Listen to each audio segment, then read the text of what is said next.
humiliated the United States at the G7. He looks confused, lost, and quite frankly, very sick. He has no idea what's going on and clearly is very out of his depth. Very concerning. I think that absolutely applies to Donald Trump, and I think it applies to what we're about to watch here because he had a clown show of a press conference, clearly exhibiting signs of mental decline and just not understanding the moment we're in, having no concept of the world around him, and just saying whatever comes to mind. So I want to show you some clips from the press conference. Of course, he's mainly talking about Iran. That seems to be the main topic of the G7 that world leaders are discussing and trying to work through.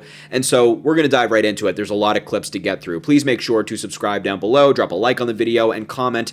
Let me know what you think about this story. And let's start with a doozy, with Donald Trump threatening to essentially nuke Iran if they don't bend to his will. It's just crazy. Take a look. Iran will never have a nuclear weapon. And it says it loud and clear.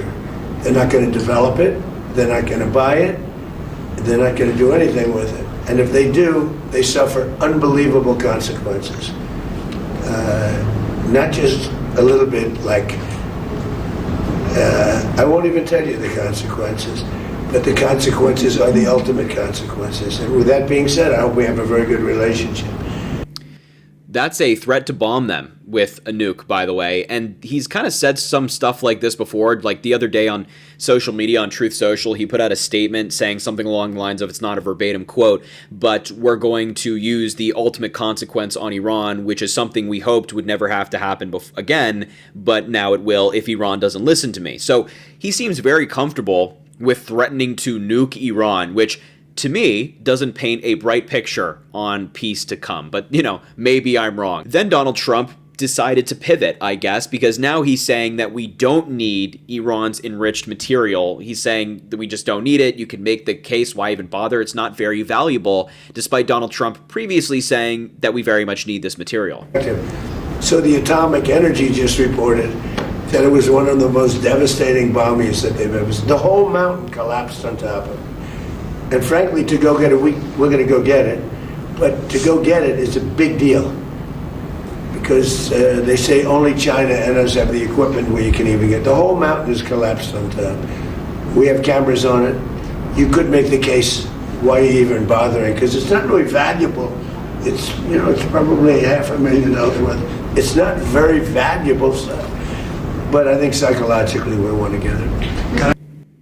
What the hell is he talking about? This is completely different than what Donald Trump has said in the past. I mean, remember in April of this year, this plan to seize Iran's uranium, came at Donald Trump's request. A plan briefed to Trump last week to insert ground forces to remove their nuclear material would be a very difficult endeavor of a type never before attempted in wartime. This was a plan that was requested by Donald Trump that, according to reports, he was very close to deploying.